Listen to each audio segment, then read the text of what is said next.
Arsiat, bienvenue dans ce nouveau journal avec une actualité qui est un peu plus légère aujourd'hui, tant mieux. Mais on va voir là ce qui s'est passé depuis hier. Alors, on a les marchés qui ont beaucoup reculé suite au discours, voilà, l'énième discours de Jérôme Powell, le président de la Réserve fédérale américaine, qui cette fois a tenu un discours un peu plus waukish, donc un peu plus dur concernant les taux d'intérêt. Et bien sûr, lui, c'est son devoir. Hein. Il doit être ferme. Il est employé pour ça. Et donc, voilà. Parce que s'il va à être trop léger ou des choses comme ça, eh ben, il pourrait faire chuter et s'écrouler soit le dollar ou soit les marchés en général. Donc, il doit avoir un discours ferme et se montrer sérieux. Par contre, son discours a été assez agressif et ça a fait chuter les marchés hier. Et donc, on a le CAC 40, l'indice français, mais l'ensemble des marchés, surtout occidentaux là, qui étaient en chute hier et qui ont du mal ce matin à redémarrer. Donc ça, et là on a Lagarde, donc la présidente de la réserve, la présidente de la réserve fédérale européenne. Enfin, c'est pas une réserve fédérale, qu'est-ce que je dis? C'est la Banque centrale européenne. Donc en fait, elle va tenir aussi un discours qui va être certainement waukish. Elle doit en fait se montrer prudente face à l'économie, tout ça.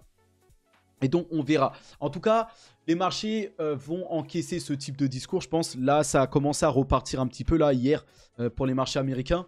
On verra ce qui se passera par rapport à tout ça. Mais ce que vous voyez, c'est que voilà, hein, tout ce qui est face au dollar a déraillé. Hein. Quand Powell tient un discours agressif d'augmentation des taux, voilà, pour freiner l'inflation, tout ça, ça renforce le dollar. Et du coup, toutes les devises en face du dollar, en fait, chutent. Mais quand il a un discours un peu plus qu'on appelle dovish ou belliciste, un discours un peu plus souple, que les marchés aiment bien entendre, par exemple une baisse des taux, le fait de réimprimer de l'argent, voilà, tout ça, ça affaiblit le dollar. Et les devises en face du dollar montent et les actions en bourse, l'or, même le bitcoin en général montent face au dollar. Et ce qu'on peut constater, c'est que c'est tout face au dollar. C'est là où on voit que les Américains contrôlent, maîtrisent la finance mondiale et que tout est corrélé face au dollar. C'est depuis les accords de Bretton Woods, voilà. Ils ont fait que tout fonctionnait face au dollar. Et donc, ils ont imposé le dollar au monde entier. Et là, on a les devises après le discours de Powell qui chute face au dollar et l'euro qui déraille. Donc, voilà. Donc, Jérôme Powell a dit que la hausse des taux n'était pas terminée. Donc, on peut avoir une nouvelle hausse de taux même d'ici la fin de l'année, là, courant décembre. Et là, attention, on est déjà à des niveaux très élevés. Et moi, je pense pas qu'il va... En tout cas, c'est pas parti pour qu'il les réaugmente. Parce que on a eu des excellents résultats. Le chômage qui augmente. Enfin, c'est pas bon pour les États-Unis, mais en tout cas, c'est bon pour dire que la Fed maîtrise la situation. Et là, le fait de réaugmenter, là, ça pourrait créer une sorte de grosse panique sur les marchés. Donc, on verra ce qu'il en sera. Mais je pense pas à ça. C'est juste un discours pour se montrer ferme et pour s'en tenir au plan, on va dire. Donc, l'UE, là, on commence par les actualités surtout européennes, hein, avec l'euro qui a dévissé et tout ça. Et l'UE qui veut interdire les diamants russes dès la semaine prochaine. Donc, un énième paquet de sanctions. Et donc, voilà, on a déjà vu que ça faisait pas spécialement mal à la Russie. Mais il continue, l'Europe continue. Et l'Europe, on va dire, se tire une balle dans le pied avec toutes ces sanctions. Ils sont en train de mettre les prix africains à dos. Tout le monde se retourne un peu contre la France, contre l'Europe. Bon, ils vont rester seuls. Et surtout, ils sont à la botte, pour moi en tout cas, des États-Unis. Bon, c'est mon avis, mais en tout cas, voilà. Ils sont... tout ça, en fait, c'est les Américains. C'est une guerre économique, en fait, derrière. Et donc, les Américains, voilà, imposent des sanctions, imposent le tempo, comme par rapport au conflit Israël-Hamas, tout ça. Voilà, on voit que les Américains sont là, maintenant ils sont un peu en guerre aussi, ils bombardent voilà, la Syrie, tout ça. Donc on voit la maîtrise en tout cas. On verra ce qui se passera. Mais les premiers perdants, en tout cas, ce qu'il faut retenir, ça sera l'Europe. C'est eux qui perdent. Voilà, à se couper de la Russie, tout ça. En Europe aussi, l'économie britannique qui stagne, alors que le ministre des Finances dénonce le frein à l'inflation. Donc, bon, on a une économie qui ne veut pas trop se relancer. Bon, ils sont en train d'augmenter les taux, donc en même temps, ça refroidit leur économie. Et le chancelier britannique, Jeremy Hunt, a déclaré que l'inflation élevée restait le plus grand obstacle à la croissance économique. Donc voilà, là, il n'y aura pas de croissance puisque justement, ils essaient de freiner l'inflation et donc de casser la croissance, justement. Donc là, c'est pas prêt pour avoir une croissance au Royaume-Uni. Et donc là, l'inflation qui stagne pourrait être même en déflation ensuite. Donc on verra. Donc une inflation toujours élevée et une croissance qui est en berne. Donc c'est une stagflation. Et c'est pas bon pour les économies. C'est comme le Japon. Le Japon, ça fait plus de 20 ans qu'ils sont en stagflation. Ils n'arrivent pas à relancer leur économie. Et ils ont toujours une inflation élevée. Donc voilà par rapport à ça. Les actions, en tout cas maintenant de Tesla. Donc là, on passe sur les actualités justement américaines. D'habitude, je commence par ça. Et là-bas, c'est aux États-Unis que tout se passe par rapport à la finance. Mais bon, là, cette fois, il y a des actualités plus importantes européennes. Mais bon, en tout cas, aux États-Unis, les actions de Tesla qui chutent de 5%. C'était le fait marquant d'hier. Après que HSBC l'a qualifié de constructeur automobile très cher. Donc voilà pourquoi. Et en fait, HSBC a noté, a mis une note a rétrogradé. Voilà, a mis une note réduite. Voilà, sur l'action Tesla. Puisque c'est un constructeur apparemment assez cher. Après, voilà, là, c'est ce qui est ressorti. Mais HSBC n'oublie pas de dire que Tesla est une superbe entreprise qui va amener les taxis autonomes, peut-être. En fait, c'est une entreprise aussi de supercalculateurs, d'énergie, tout ça. Et donc, voilà, il y a beaucoup de potentiel de croissance sur Tesla. Là, par contre, sur le court terme, ils disent que c'est une entreprise automobile qui est assez chère. Donc, l'entreprise a chuté. Et moi, en bon opportuniste, j'en ai profité pour accumuler des actions Tesla. Là, c'est plus dans une démarche de moyen-long terme, on va dire. Et là, Tesla, depuis un mois, est en baisse de plus de 20%. Pour une action en bourse, c'est énorme. Et moi, je sais que Tesla, plus tard, va largement exploser. Avec tout qui s'en vient là, toute la valeur que Tesla va pouvoir apporter. C'est les numéros 1 de l'électrique, des véhicules électriques. En plus, ils sont en avance sur la conduite autonome, tout ça. Ça laisse énormément de potentiel. Et aussi, voilà, tous les modèles qui arrivent là, Tesla Semi, Cybertruck qui va bientôt être lancé, la Roadster, la Tesla Model 2 ou Model C, la petite berline. Tout ça, voilà, il faut se placer avant que ces catalyseurs arrivent en tout cas. Donc Tesla, superbe action, mais elle a pris cher là sur le court terme par rapport à HSBC qui a réduit sa position. Donc ensuite, Nvidia, ça c'est une bonne nouvelle. Et je vois, je possède du Nvidia et je vois l'action Nvidia remonter là. Donc Nvidia vendrait à la Chine de nouvelles puces qui respectent toujours les règles américaines. Voilà. Apparemment, Tesla va pouvoir continuer à vendre des puces. Et ce qui est bien, c'est qu'on a la Chine. Il va y avoir une réunion là entre Xi Jinping et le président chinois qui va venir aux États-Unis, qui va discuter avec le président Joe Biden et plein de grands dirigeants. Je pense que ça, c'est bon, ça va apaiser un peu les relations et peut-être nouer des nouveaux partenariats. Et donc, Nvidia, je pense, va en profiter là. Et n'oubliez pas, on a eu beaucoup de résultats là d'entreprises. Nvidia va présenter ses résultats le 21. Et tout comme AMD il y a quelques jours, a explosé avec en battant son record. Nvidia, qui est le leader, certainement va continuer à montrer des chiffres impressionnants. Donc on verra. Mais en tout cas, Nvidia, c'est vraiment maintenant l'une des pépites, l'un des cœurs du futur. Parce que c'est eux qui fabriquent tout ce qui va servir pour l'intelligence artificielle. C'est eux qui ont les GPU les plus développés pour la puissance de calcul pour l'intelligence artificielle. Donc ça, c'est complètement le futur. En plus, Nvidia se diversifie sur les CPU, tout ça. Et ils passent aussi maintenant à... les GPU d'ancienne génération, là, les grosses cartes graphiques, vont disparaître au profit de puces de semi-conducteurs. Voilà. Mais Nvidia va dominer dans ce secteur avec ses partenariats avec ARM, tout ça là. Donc en tout cas, très très intéressant le futur pour Nvidia là. Alors, On continue. Donc, voilà, hein, c'est toujours... Là, on a parlé de Tesla, Nvidia, qui font partie hein, maintenant avec les GAFAM de ce qu'on appelle les 7 magnifiques. Et là, encore une actualité sur un des 7 magnifiques, Apple, qui est en tête hein, des capitalisations là, des 7 magnifiques, qui lance une épingle humaine IA à 700 $ en remplacement d'un smartphone. Donc, regardez l'image. Ici, là, ils sortent un nouveau type de prototype, là. Human IA, donc une startup d'intelligence artificielle vieille de 5 ans fondée par Apple, voilà. Ils sortent Human IA Pin est conçu pour remplacer votre smartphone, permettant à l'utilisateur de passer des appels, d'envoyer des SMS et de rechercher des informations via des commandes vocales. Donc on verra si c'est le futur.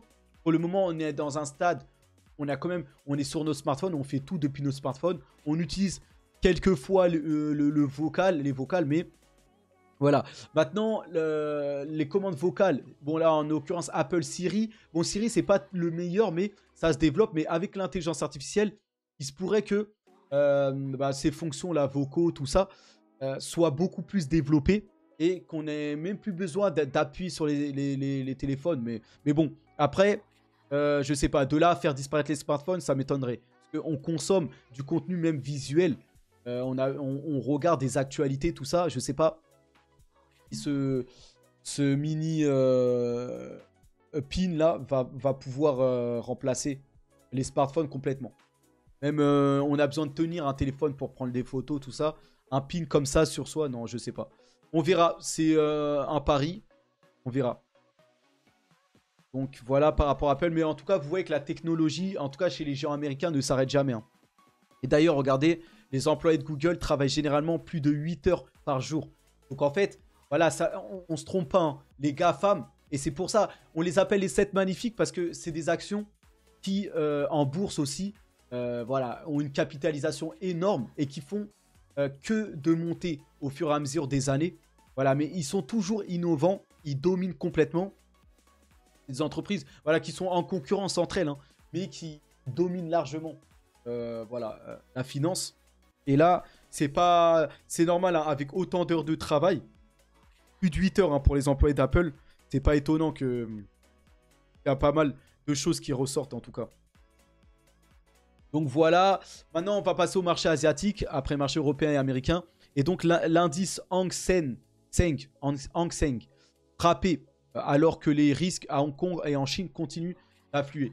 Donc voilà, le problème c'est qu'en Chine là, le marché chinois et les marchés asiatiques sont très fébriles parce que la Chine a du mal à relancer son économie et aussi peut voir son immobilier s'écrouler, mais totalement. En fait, ils ont construit des masses d'immeubles, tout ça, mais les villes sont fantômes. Et la politique de naissance là-bas a été réduite. Donc, il y a un gros problème côté secteur immobilier et on a peur que le marché chinois se crache complètement. Et donc, bon, on va dire que le gouvernement chinois fait ce qu'il peut. Ou en tout cas, côté finance, là-bas, ils font ce qu'ils peuvent pour relancer, mais voilà, c'est à la peine quand même. C'est pas ce qu'on attendait en tout cas de la Chine en tout cas. Mais bon, on verra, on va suivre ça. Mais en tout cas, ce qu'on a là, c'est que les capitaux étrangers fuient massivement la Chine. Et ça, c'est là où est le problème là. C'est pour que la Chine devienne la première puissance mondiale, c'est pas vraiment parti, puisqu'ils ont des vagues de problèmes. Et en fait, le yuan peut se déprécier. Donc, ça va mettre un certain temps avant que la Chine, vraiment, que tout soit rose, en tout cas en Chine, là. Et voilà, pour la première fois de son histoire, les investissements étrangers sont passés en négatif. Vous voyez ? Donc, c'est particulièrement inquiétant quand on sait que la Chine tente d'attirer les investissements et de soutenir le yuan. Donc, regardez, hein. Les hommes mentent, mais vous savez, mais jamais les chiffres. Hein. Et les chiffres ne trompent pas. Hein. Les chiffres sont révélateurs de plein de choses. Et là, en Chine, on passe même en négatif, en fait, par rapport aux investissements étrangers. Vous voyez ? Donc là, c'est un sacré problème. Hein. Si plus personne n'investit en Chine, pas de croissance. Pas de croissance, et stagnation, ou voire réduction. Et donc, pas de Chine, première puissance mondiale. C'est pas dans ce sens-là qu'ils peuvent prétendre au titre de première puissance mondiale. Donc, il faudra surveiller ça. C'est pas bon pour la Chine, mais... Ils peuvent, toujours changer les choses, on verra. On va passer aux cryptos. Je sais que pour la chaîne, beaucoup attendent ça. Et moi-même, voilà, c'est une chaîne crypto de base. Hein. C'est une chaîne crypto. Mais voilà, j'essaie de couvrir toute l'actualité géopolitique, financière, tout ça. Et donc maintenant, aux cryptos. D'ailleurs, dites-moi en commentaire si vous voulez que je commence d'abord par les cryptos ou d'abord par la géopolitique et la bourse et la finance. Donc, vous me direz en commentaire. Les ETF Bitcoin Spot échoueront à booster le cours du BTC. Explique JP Morgan. Donc, JP Morgan qui est là et qui dit que les ETF Bitcoin Spot qui vont ramener des milliards de liquidités sur le marché. Donc, forcément, il va y avoir une forte demande après l'exposition là, de ces ETF Bitcoin. Une forte demande pour le Bitcoin. Donc, son prix, normalement, doit exploser à la hausse. Et là, ce que nous explique JP Morgan, c'est que prudence, que en fait, ça n'arrivera pas ou des choses comme ça. JP Morgan, je me méfie beaucoup. Hein. Pour moi, ils essaient de manipuler le marché, tout ça. Et donc, faut faire attention. Donc là, qu'est-ce qu'il raconte? Je sais pas si c'est JP Morgan, mais ils avaient dit que les mineurs qui essayent Crypto pour tous, là, a fait une vidéo tout à l'heure, expliquait que les mineurs attendent une forte progression du Bitcoin pour prendre une forte part de bénéfices qui ferait rechuter les marchés, enfin le Bitcoin et les cryptos, mais je sais pas. Après JP Morgan, là, j'ai pas trop confiance en eux. Donc je prends note de ça, mais ça m'étonnerait qu'après que les ETF Bitcoin Spot ne fassent pas booster les cryptos. Hein. Ça, au contraire, pour moi, le Bitcoin risque de prendre un plus 10 ou plus 15% dans la journée. Et les altcoins, encore plus, là. Donc, méfiant. Vous me direz ce que vous en pensez aussi. Hein. J'aimerais bien avoir des avis par rapport à tout ça. Mais vous me direz. Donc, on va y aller. Donc, il y a exactement 2 ans, il faut le rappeler. Hein. Il y a 2 ans, jour pour jour, aujourd'hui, Bitcoin atteignait son ETH. Hein. Son ATH, pardon. Donc, ATH était son plus haut prix. Vous voyez? Donc, voilà. Là, c'était il y a 2 ans, jour pour jour. Et là, 2 ans après, on n'y est pas encore. Hein. On est toujours en dessous, là. Mais bon, ça s'en vient. Voilà. Là, regardez, on a... Mais c'est tant mieux, hein. C'est tant mieux parce que nous, on peut accumuler en attendant. Parce que le Bitcoin, non seulement reviendra à son ATH, il y a des fortes chances, mais surpassera et même doublera son ATH. Le Bitcoin est promis même à plus de 100 000, 150 000, voire 300 000 d'ici le prochain bull run. Donc, c'est pas, voilà, il y a de la croissance à prendre. Non seulement pour le Bitcoin, mais pour les altcoins, c'est encore pire. Vous voyez? Donc, préparez-vous. Moi, en tout cas, c'est simple. Hein. Tous mes salaires, là, de toute façon, tous les prochains mois, là, voilà, je vais partir en voyage, je vais peut-être dépenser un petit peu, mais tous les salaires, ça va sur la crypto, là. Là, il n'y a pas de, voilà. J'ai une partie sur l'intelligence artificielle, des choses comme ça, en bourse. Il y a des actions qui m'intéressent en bourse. Mais là, ça va être que la blockchain, le Web3, voilà. Là, ça va pousser. Et ce cycle-là de bull run, il ne faut pas le louper. Hein. On peut faire espérer un x5, x10, même en étant étalé. Vous voyez? Donc, il faut prendre ça en compte. En tout cas, par rapport à la réglementation de la crypto, 47 pays dont la France se sont engagés à participer collectivement à la mise en œuvre du cadre de déclaration des crypto-actifs. Donc voilà, il faut encadrer tout ça, il faut déclarer tout ça. Donc cela pourrait être mis en œuvre dès 2027. Bon, ça va prendre du temps, mais la conformité, la réglementation et la régulation se fait petit à petit. Donc ça à noter. Et donc c'est une très bonne chose. Matrix Sport, donc qui fait des prédictions et qui sont assez intéressantes. Bon, qui sont, on va dire, attendues déjà, mais on va quand même les relire. Matrix Sport prédit pour 2024 qu'il y aura un ETF Bitcoin Spot qui sera adopté en janvier. Donc, et dont les transactions devraient commencer en février ou mars. Donc ça veut dire dès le début de l'année 2024. Bon, moi, je me suis déjà fait avoir là, les cryptos sont déjà partis, alors que j'anticipais justement une acceptation en janvier. Mais vous avez déjà vu que le Bitcoin là est passé de 28-30 000 à déjà 35 et là il est à 36. Il pourrait même, là on dit que ça pourrait être approuvé là, les ETF Bitcoin Spot, même sous 8 jours. Donc je ne vais pas attendre janvier, vous voyez, pour injecter là. Moi, dès que j'ai des liquidités, direct. Mais en tout cas, voilà, ça c'est des prédictions. Mais je pense que ça peut arriver avant. Ensuite, Circle. l'entreprise derrière le stablecoin USDC donc, prévoit d'entrer en bourse. Ça, je pense qu'ils vont rentrer en bourse. Hein. Ça, c'est une question de temps. Il y a aussi, je pense, Ripple qui va rentrer en bourse. Et voilà, il y aura peut-être d'autres entreprises, on verra. Ensuite, FTX 2.0 sera redémarré en mai ou juin et devrait retrouver sa place dans le top 3 des exchanges dans les 12 mois à venir. Donc ça c'est un énorme catalyseur. D'ailleurs, quand on regarde les cryptos là, vous voyez le jeton FTT là est le plus performant là de toutes les cryptos avec un plus 26%. On est à plein hein, quand on regarde, voilà. Il y a eu de la volatilité. Mais là, le jeton FTX, le token FTT là, du projet FTX, est en train de revenir à 1 milliard de capitalisation.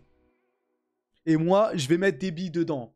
Là, pour le coup, là, ça va être un investissement moyen-long terme, mais purement spéculatif. Là, pour le coup, FTT, c'est un vrai pari qui peut être perdu. Hein.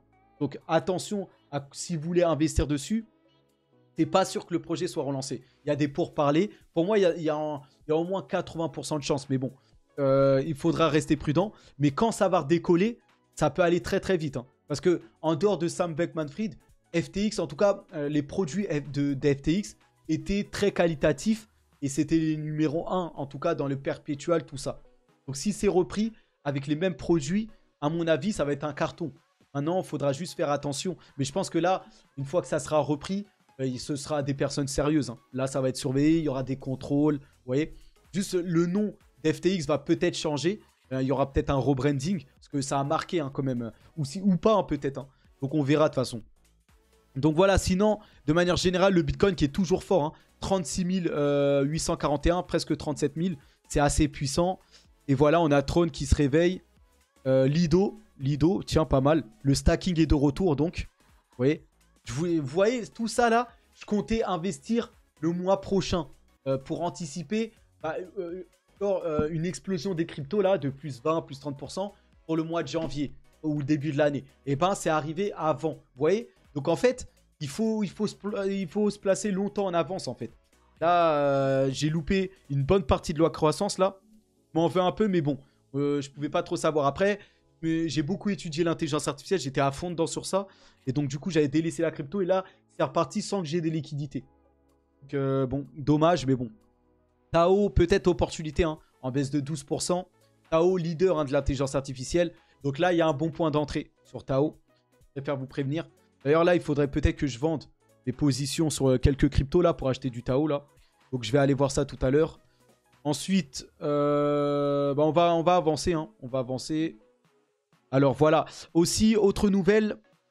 Après FTX 2.0, donc la mise à niveau d'Ethereum 48-44 sera achevée au premier trimestre. Donc, très bonne chose. Qui va accélérer et rendre Ethereum un peu plus rapide avec des frais toujours plus moindres. Et donc, surtout très important. Et ça, c'est ça pour moi qui va alimenter un gros catalyseur du prochain bull run des cryptos et même des marchés boursiers. La Fed qui va réduire ses taux d'intérêt d'ici à mi-2024. Donc ça, on attend ça avec impatience. Mais c'est pas une fois qu'ils vont les réduire en début 2024 que les marchés vont exploser. Hein. Les marchés vont exploser largement en avance. Les marchés price à 6 mois anticipent même largement. C'est pour ça que chaque discours de Jérôme Powell est scruté. Parce que les investisseurs essayent d'anticiper. Vous voyez? Donc, si c'est mi-2024 qui baisse les taux, les investisseurs le seront déjà bien avant. En tout cas, le marché le sentira bien avant. Et donc, les marchés exploseront bien avant. C'est ça que je veux vous dire en tout cas. Donc, à noter tout ça. Hein, gardez bien tout ça en tête là. Donc, on enchaîne. Voici la grosse nouvelle du jour. Hein. BlackRock vient de soumettre officiellement un dossier 19B-4 auprès du Nasdaq pour son ETF Ethereum. Donc, voilà, même Ethereum. Et c'est pour ça que Ethereum là vient enfin d'exploser et vient de dépasser les 2000. Voilà, vous voyez l'image ici là. Et donc Ethereum là vient de dépasser enfin les 2000 $. Je ne sais pas si c'est redescendu, on va voir ça. Voilà, Ethereum est à 2094 $. Au-dessus des 2000. Ethereum peut aller largement plus loin. Là, vous voyez ce que ça donne. Bon, voilà, ça a décollé, hein, ça y est. C'est parti. Ethereum peut aller plus loin et aller chercher les 3000 $. Et si le Bitcoin, les ETF Bitcoin sont acceptés, je pense qu'Ethereum va aller chercher les 3000 avant de corriger un petit peu. Après, je sais pas, il faudra étudier ça. Donc voilà. Ensuite, les cryptos dans les tendances, je vous les montre. Bitcoin en principal. Hein. top des tendances, hein, Bitcoin. Solana plus 26% sur la semaine, plus 5% aujourd'hui. C'est pas mal, hein. Solana, j'en ai et ça me régale. Ça me régale en ce moment. Mais Bitcoin, voilà, tout le monde maintenant a les yeux rivés sur les ETF Bitcoin qui pourraient sortir sous peu. Ensuite, voilà, Ethereum juste derrière Solana. On voit, hein, vous voyez là, le Chainlink. Ça, c'est les cryptos dans la tendance. Hein. Kaspa qui explose tout là. Kaspa, bon, c'est une ligne droite. Au bout d'un moment, ça va s'arrêter. Hein, parce que regardez ça. Bon. En tout cas, des fortes promesses hein, sur Kaspa. Maintenant, moi, j'attends une correction. Hein, ça y est. Au bout d'un moment, on peut pas. Voilà, c'est trop monté. XRP, toujours là, hein, dans le top. Ordinals. Ordinals, moi, je suis ultra bullish là, sur ce genre d'NFT là. Pour moi, c'est complètement le futur. Hein. Ordinals, voilà, Apecoin aussi, les licences là. Donc, surveillez bien Illuvium dans les tendances. Donc, à chaque fois que vous allez sur CoinMarketCap, n'oubliez pas d'aller faire un tour dans les tendances. Ça vous donne une idée générale, on va dire, des cryptos qui sont dans la mode et voilà, dans la hype là. Donc voilà, on continue en tout cas par rapport à BlackRock. C'est la nouvelle, je vous le rappelle, de la journée. BlackRock prépare une demande de dépôt pour un ETF spot Ethereum. Donc la hype des cryptos n'est pas prête de s'arrêter. Même après voilà, la masse de liquidité qui va venir sur Bitcoin, il y aura certainement une masse de liquidité qui va venir sur Ethereum. Il va propulser, à mon avis, le cours la capitalisation d'Ethereum à plus de 1000 milliards. Et là, rejoint même dépasser les Nvidia, tout ça là. Est en concurrence avec Amazon, Google, tout ça. Donc en tout cas, Ethereum, de fortes promesses en tout cas. Et j'ai hâte que ce soit approuvé là. Et donc voilà, hein, c'est confirmé, BlackRock travaille sur un ETF Ethereum Bitcoin Spot. Donc on verra, hein, BlackRock officialise son ETF. Et regardez, enfin là on voit pas les cours, mais regardez, l'effet sur Ethereum a été immédiat. Là, le cours a explosé directement. Vous voyez ? Et voilà, maintenant ça peut corriger un petit peu. Mais voilà, on voit certaines forces, en tout cas sur les cryptos, qu'on ne peut pas ignorer. Et je pense que ça va se maintenir tant que les ETF ne sont pas approuvés à présent. Après, ça peut corriger, hein, mais bon. N'oubliez pas, BlackRock est un des plus convaincus, hein, et de plus en plus convaincus que la SEC approuvera son ETF spot Bitcoin d'ici janvier. Vous voyez ? Donc, d'ici janvier, mais ça pourrait arriver avant. Donc, prenez ça comme information, mais normalement, il y a des chances que ça tombe avant. Puisque là, ça y est, hein, la SEC a tout perdu là, a perdu tous ses procès, tout ça. Il n'y a plus rien qui retient, à part une approbation. Donc, je trouve que quand même si on est début mi-novembre, je trouve que janvier, ça fait loin là, par rapport à tout ce qu'on a là. Donc, faut voir. Vous me direz en commentaire tout ça là. Et voilà donc où en est Ethereum. Donc, regardez les cours. Voilà. Regardez la dernière fois qu'on était dans une zone jaune ici là. Ça, c'était en 2019-2021. Regardez ce qui s'est passé ensuite. Vous voyez ? L'explosion ici, là. Donc là, à nouveau, on casse. Et on est dans cette zone jaune, là. La zone ici, là. Et à mon avis, ça va être un rallye stellaire. Donc, voilà.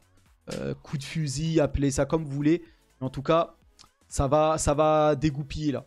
Donc, hâte de voir tout ça. Il y a de la croissance à prendre sur les cryptos. Hein. Moi, j'espère ajouter voilà, de la liquidité avant que ça pète. Mais là, ça bouillonne. À mon avis, ça va décoller sans moi. Mais bon, après, on verra.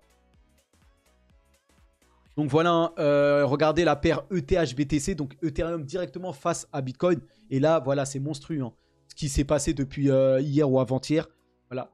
Le fait d'avoir un ETF aussi spot Ethereum alimente. Et ça, voilà. Ça ramène la confiance sur Ethereum, puisque Ethereum avait du mal à redécoller. Et certains doutent encore du passage d'Ethereum en Proof of Stake. Que Ethereum va être peut-être moins décentralisé, tout ça. Certains ont des doutes, mais là, ça enlève les doutes, ce genre de choses-là. Donc voilà, on a fini par rapport à tout ça. Rapidement sur Ripple. Donc Ripple qui a terminé son Ripple Swell là, c'est son événement là à Dubaï, avec Brad, voilà, que vous voyez à l'écran, Brad Garlinghouse, voilà, qui parle de tout ça, qui parle voilà, de l'événement, hein, des CBDC, de la tokenisation, tout ça.